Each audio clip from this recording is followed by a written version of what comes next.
to Abram, leave your country, your people, and your father's household, and go to the land I will show you. I will make you into a great nation, and I will bless you. I will keep your name great, and you will be a blessing. I will bless those who bless you, and whoever curses you, I will curse. And all peoples on earth will be a blessing through you.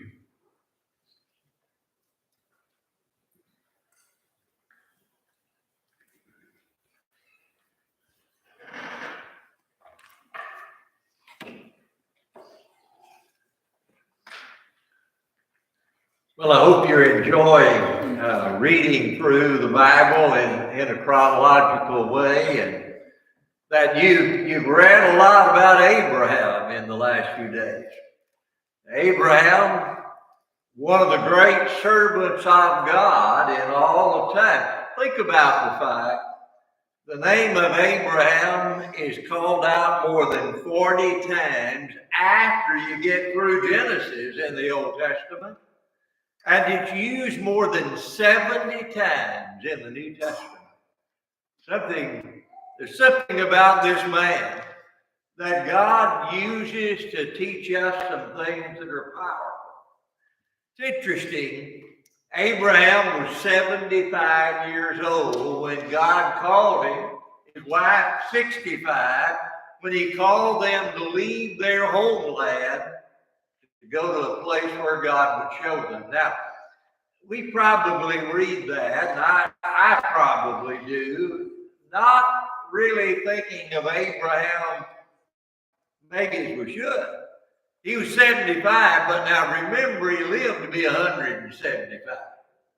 So if you think about it in those terms, I guess that'd make him somewhere around 35 or 40 in our way of thinking, and his wife somewhere around 30 or so, as we would look at things in our day. So, because she lived to be 127, so that it was a little different lifespan kind of situation involved for them than for us. Something else that stands out just as you began. Remember back in chapter 1 when God made man? And when he had made them both male and female in his own image, in his own likeness, and he pronounced a blessing on them. He blessed Adam and Eve and said to them, I want you to go out now and be fruitful and multiply and fill the whole earth. And then, after blessing them by putting them in the Garden of Eden, you remember, things didn't just go all that great after a while. Sin came in and just run from that time, with sin becoming so great in those days that God said, I'm sorry I ever made them. And had Noah not found grace in the eyes of the Lord, it would have been a sad day for humanity. God wiped the world clean, but think about the fact, even after the flood, and it was just Noah and his family left as far as humanity is concerned, it wasn't long till sin began to grow again. And you remember even in chapter 11 of Genesis, when they were all together and speaking the same language, you remember they started to build that tower. And you remember the reason they wanted to build it? They wanted, look at verse number, it's verse number 4.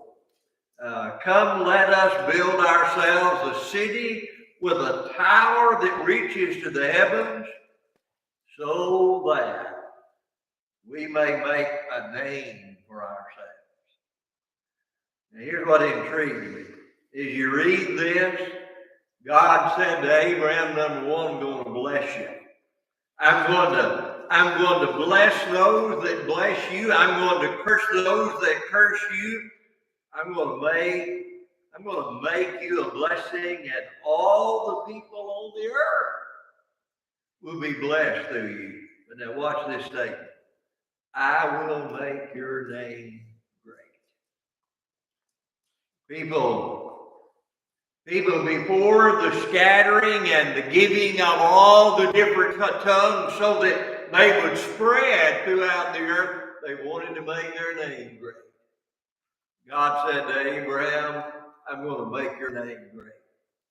The blessing had seemed to go downhill. God said, I'm going to bless you. I'm going to bring blessings on the whole world through you. And so Abraham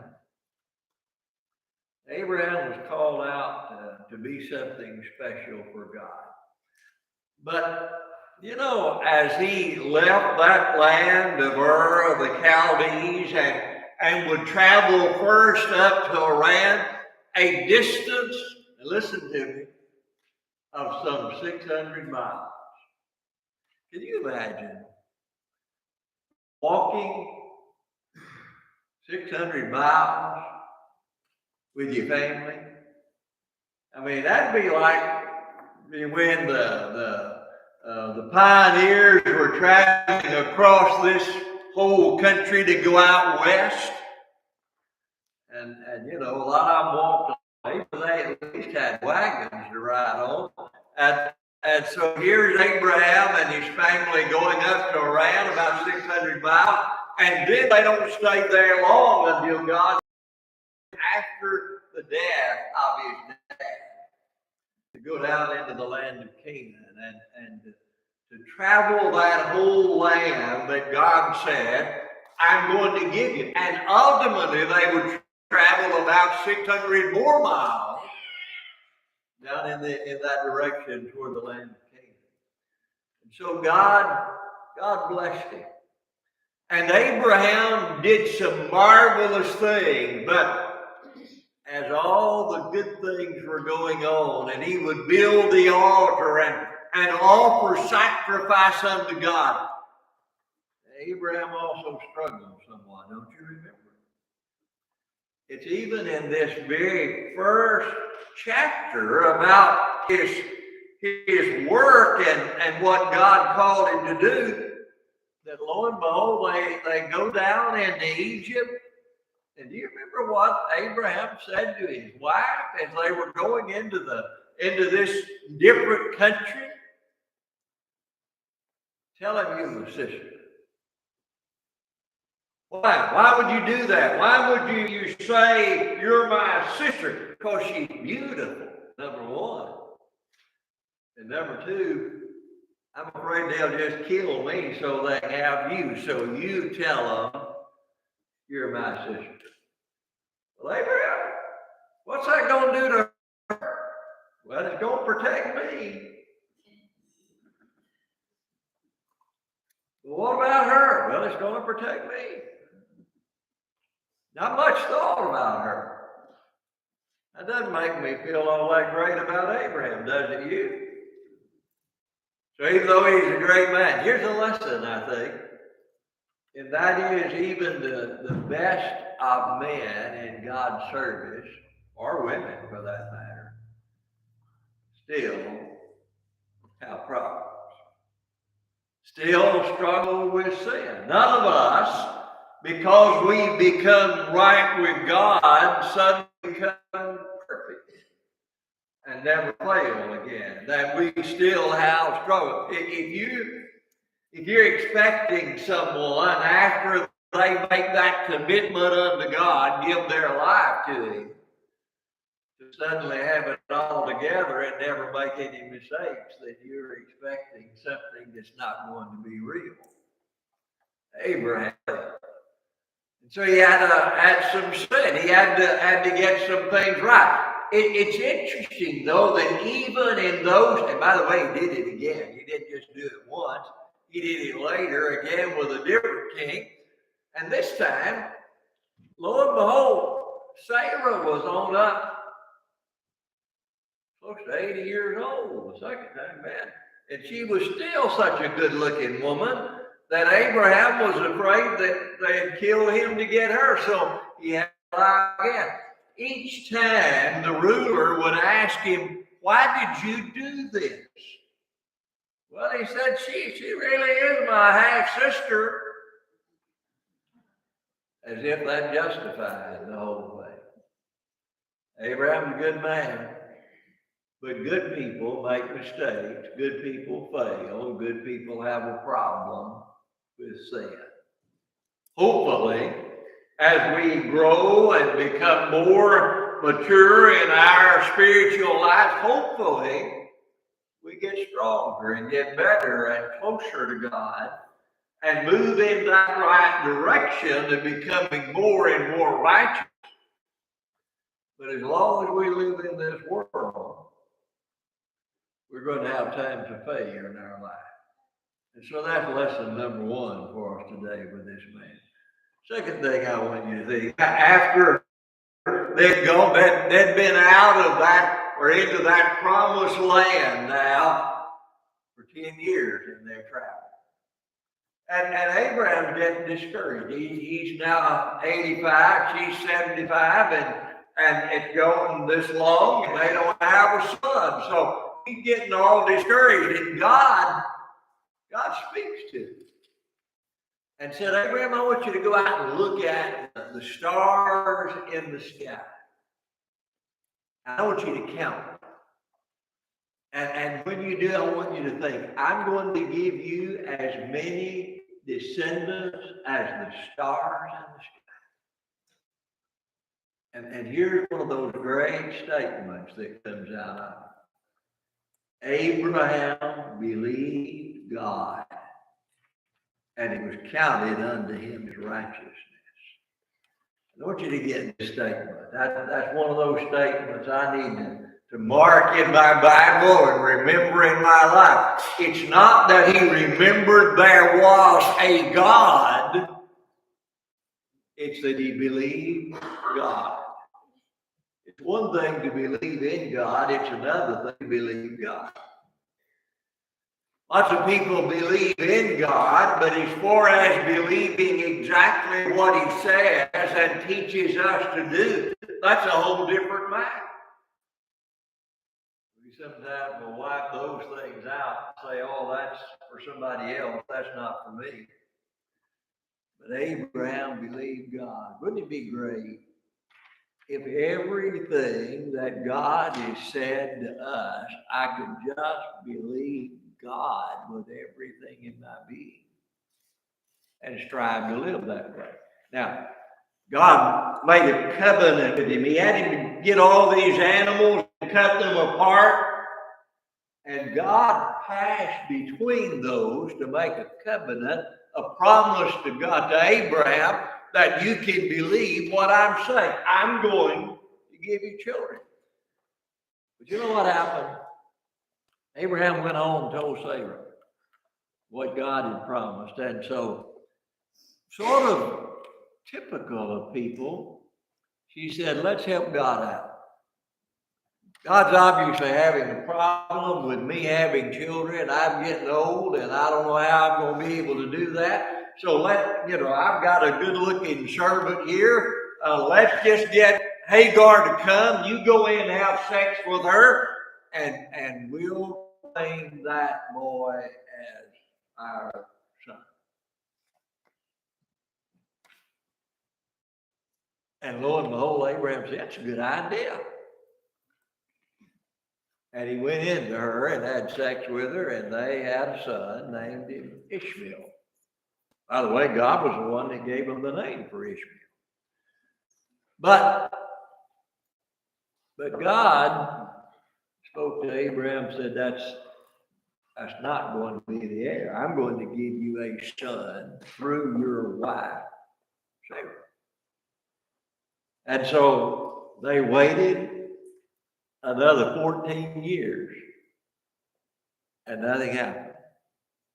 And then when Abraham is 99 and Sarah is 89, God again comes to visit them in Genesis chapter 19. He and two angels, they come in the form of a man or men, and they come up to the tent where they are. And Abraham is, man, you talk about hospitality. He knew how to extend hospitality. He said to them, listen, you just wait right here. I'm going and prepare food for you. And he rushed in to tell his wife, I want you to get this food prepared. And he went out and killed a lamb and got it all ready and prepared the. I wonder how long that took. You know, it'd take a while, wouldn't it, to go out and get the lamb and kill it and prepare it. And yet they prepared all the food for them to eat, and it was a demonstration of care. As they started to leave, you remember, it was then that God revealed to him what was about to happen with Lot and the destruction of Sodom. And Abraham made those pleas to God. Pleas that God would spare them if he could find 50 or 45 or 40 or 30 or 20 or 10. And finally, God said, if we can find 10 righteous souls, we'll save Sodom. But of course they didn't. And God destroyed Sodom. But I want you to notice something. In the process of all of that being said, I want you to notice down in verse number 19 of this chapter, something that God said. Well, that's not the right verse. What verse is it where he said, I'm going to make, it's chapter 18 rather than 19. Look at verse 18 and 19 of Genesis 18. The Lord said, shall I hide from Abraham what I'm about to do? Abraham will surely become a great and powerful nation, and all nations on earth will be blessed through him. Now watch this verse. For I have chosen him so that he may direct his children and his household after him to keep the way of the Lord by doing what is right and just, so that the Lord will bring about for Abraham what he has promised. Here's one of those great statements. I like the one where he believed God and God counted his righteousness. But here's one of those verses I need to underline. God blessed Abraham and said, I've chosen him because he's one that's going to direct his household, his family after him. He's one that's going to teach them, that family, to walk in the way of the Lord and to do what's right and just, to live that right kind of life. See, wouldn't it be great for any of us as a dad to have it said about us, he's one that brought his children up in the way of the Lord. He's one that taught them to live a just and righteous life. That really is what God calls every dad in the world to do. By the way, he calls women to do it as well as mothers. But think about the fact that one of the things that made him great was that God chose him to direct his family and his children after. And he said, that's part of the reason for my choosing him. You know, I don't know if Abraham was a believer in God when the Lord initially called him or not. I know that everything around him where he'd grown up was given to idolatry. And it may be that Abraham somehow had come to faith before. But it may be that when God called him, he had been living that life of idolatry like everyone else. But God called him out of that to be the one that would change the world by being the father of that nation that God would bless. But then get down to this. God said to Abraham and to Sarah, a year from now, I'm going to come back and you'll have a son. And I want laughter. That's what the word Isaac means. Name him laughter. Wouldn't it be neat to have a kid and name him laughter? You know, I seem to bring some joy to the whole family. Let's name our kid Laughter. We're going to have a lot of fun with this boy. And so God made the problem. When Sarah heard about it, or heard them talking about it, she laughed. God said, why did she laugh? Did she not think I can do that? Doesn't she know everything is possible with God? You remember Sarah said, I didn't laugh. Yeah, you did. I like that. Anyway, sure enough, a year later, they had a son. And thrilled in every way were they to have this son, and they named Isaac. But you know, somewhere around 12 to 13 or 14 or 15, somewhere in that range, God spoke to Abraham again. He said to him, Abraham, I'm here. Take your son, your only son, the son you love, Isaac,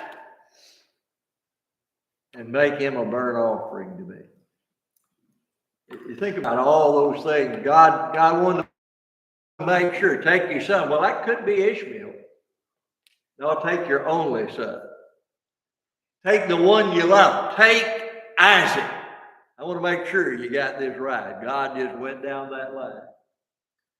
Make him a burnt offering. What would you have done?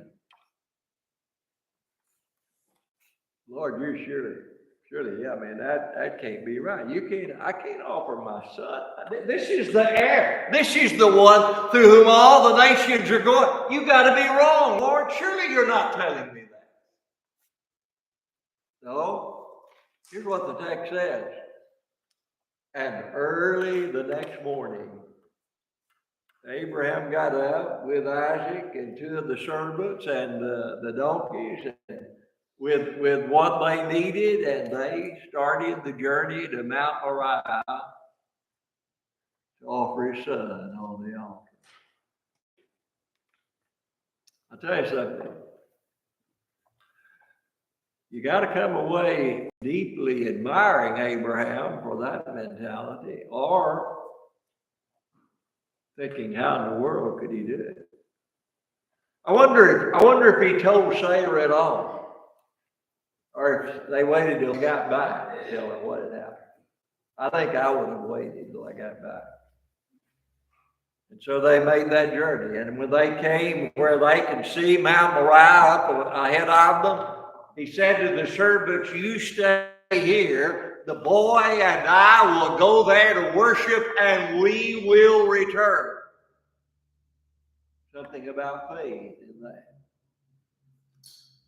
It is interesting that when Stephen would write about or talk about this in Acts chapter 7, he said that Abraham was willing to make that offering because he believed that God would raise him from the dead. You'd already figured out there's got to be a way, because if I obey God and take the life of my son, God's got to make a way, because he's going to be the heir. He's the one through whom all the nations are going to be blessed. And so they start up that mountainside, and Isaac looks up at his dad and said, Dad, we got fire, we got wood, where's the offering? And I think at that point, I probably would have broken down and said, I can't do this. But Abraham said, the Lord will provide.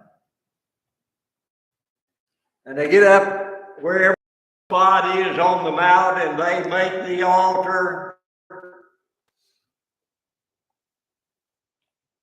Abraham's 115, whatever.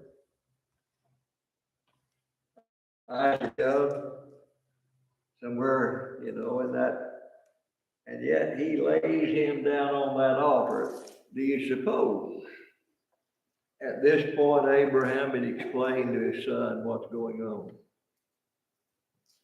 I can't honestly imagine the old man being able to lay his son on the altar by his own strength if that boy wasn't willing to lay down.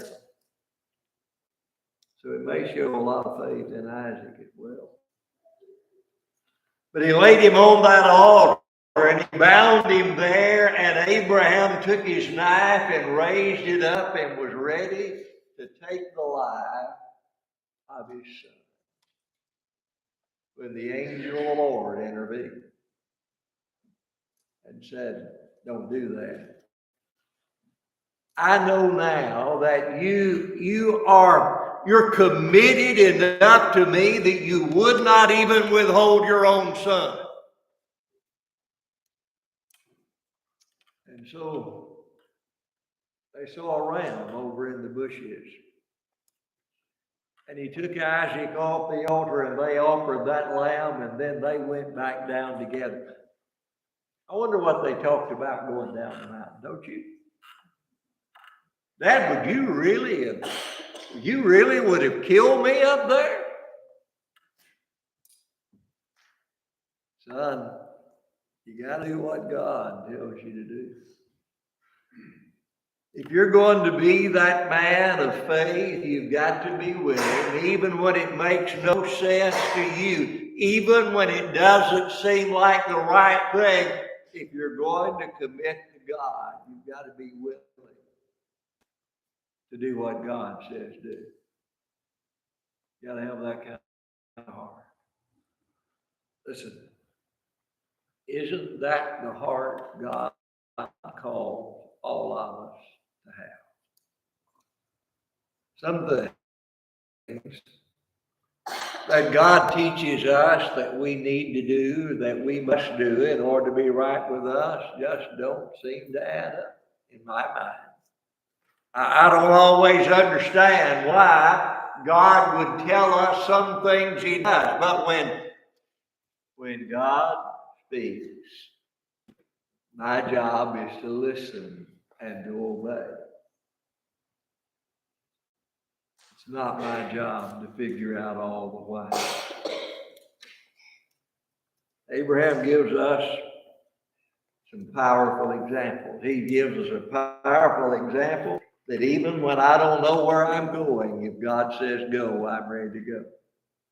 He gives us an example that even when I don't understand about all of the waiting, I'm ready to commit. Even when God would say to a 99-year-old man, I want you to be circumcised and circumcise every male in the company, he's ready to obey.